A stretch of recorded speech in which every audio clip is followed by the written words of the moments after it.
كتفهمش الفلسفه ولا كتجيك صعيبه، كمل معايا حتى الاخر. هذا الفيديو ليك غادي تفهمها في دقائق بابسط طريقه. اذا اليوم عندنا المحور الثاني. بالنسبه اللي ما شافش المحور الاول يرجع الفيديو الاول، غادي نخلي لكم في صندوق الوصف، غنخلي لكم اللين ديالو. اذا نبداو. المحور الثاني هو الشخص بوصفه قيمه. يعني ملي كنقولوا الشخص بوصفه قيمه يعني هو كانسان عنده قيمه. اوتوماتيكمون غيجيك واحد الاسئله في راسك: شكون اللي كيدير لي هاد القيمه؟ منين كيجيبها؟ وكيفاش؟ وعن طريق شنو هاد القيمه كتكون عند هذاك الانسان؟ هاد الشيء نيت اللي غادي نشوفوه في هاد الاشكاليه. من اين يستمد الشخص قيمته؟ هل هي قيمه ذاتيه ام مرتبطه بالاخرين والمشاركه معهم؟ واش هي قيمه غير من نفسه ولا مرتبطه بالناس الاخرين، بالمشاركات ديالنا معهم في الحياه؟ وباش نعرفوا الجواب على هذه الاشكاليه غادي نشوفوا جوج ديال الفلاسفه، كانت وغوستروف.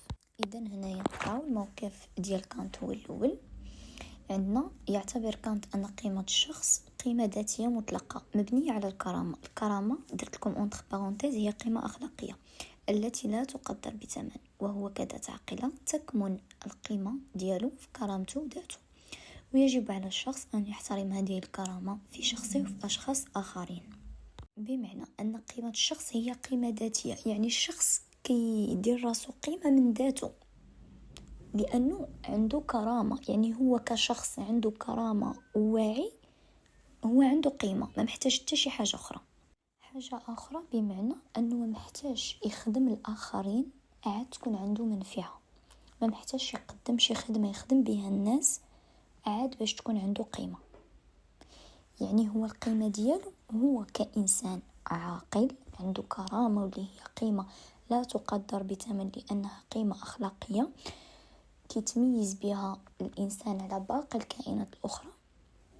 بالتالي هو كيعطي قيمة لراسو بلا ما يحتاج أنه يخدم الآخرين ولا يقدم لهم شي عمل يكون عنده منفعة معاهم، عاد يولي هو عنده قيمة. كذلك قال لنا أنه يجب على الشخص أن يحترم هذه الكرامة في شخصه وفي الأشخاص الآخرين. خصو يحترم كرامته وكرامة الأشخاص الآخرين. ودار لنا واحد المقارنة بين الأشياء للعقل وبين الشخص، بحيث أنه قال: الأشياء الفاقدة للعقل قيمتها قيمة وسائل ومرتبطة بالمنفعة التي تحققها. يعني أنه ديك الأشياء اللي ما عندهاش عقل القيمة ديالها مرتبطة بالمنفعة، خاص يكون عندها منفعة. مثلا عندنا واحد لا ماشين لافي، اذا ما كانش هي اللي كتصبن لينا وكدير ديك الشيء اللي على ودها حنا شريناه، ما عندهاش قيمه، نقدروا نرميوها حيت هي شيء فاقد للعقل. القيمه ديالها في ديك المنفعه اللي كتقدم لينا هي. اما الشخص بحكم انه كائن عاقل وعنده كرامه، القيمه ذاته بحد نفسها بالذات ديالو، الكرامه ديالو، حيت بها باش كيسمو على باقي الكائنات الاخرى. حيت الانسان كونه انسان عاقل وعنده كرامه، هذه راه قيمه. ولا بغينا ندويو من المجال الديني غادي نقولوا الله مادام تعطانا عقل ووعي وميزنا على الباقي الكائنات الاخرى راه عطانا قيمه، ما محتاجينش نديروا شي حاجه باش نثبتوا هذه القيمه ديالنا. هذه غير اونتر بارونتيز باش نشرح لكم اكثر. يلا خليكم دابا معايا باش نفهموا الموقف الثاني.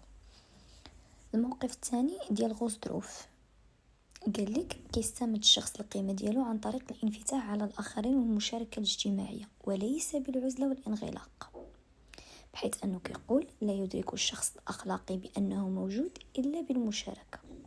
بمعنى ان الشخص ما كتكونش عنده قيمه بوحده، بل كيكسبها من خلال العلاقات ديالو مع الناس، التواصل ديالو مع الناس. يعني الانسان ما كتكونش عنده قيمه الا ملي كيولي كيشارك مع الناس، بحكم انه عايش وسط مجتمع. يعني كيقدم للناس، كيفيد الناس، كيعاون الناس، كيتعلم مع الناس. يعني الاخرون هما جزء من ديك القيمه ديال الشخص، لانه بواسطتهم كيتعلم، يولي عنده مهارات جديده، بحكم انه كيعيش وسط اسره.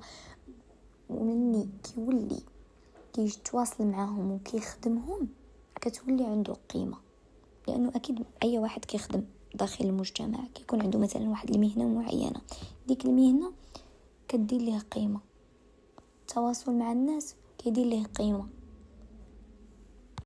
يعني بخلاصة كانت قالك ان الشخص كيستمد القيمة ديالو من الذات ديالو لانه ذات واعية وعنده كرامة.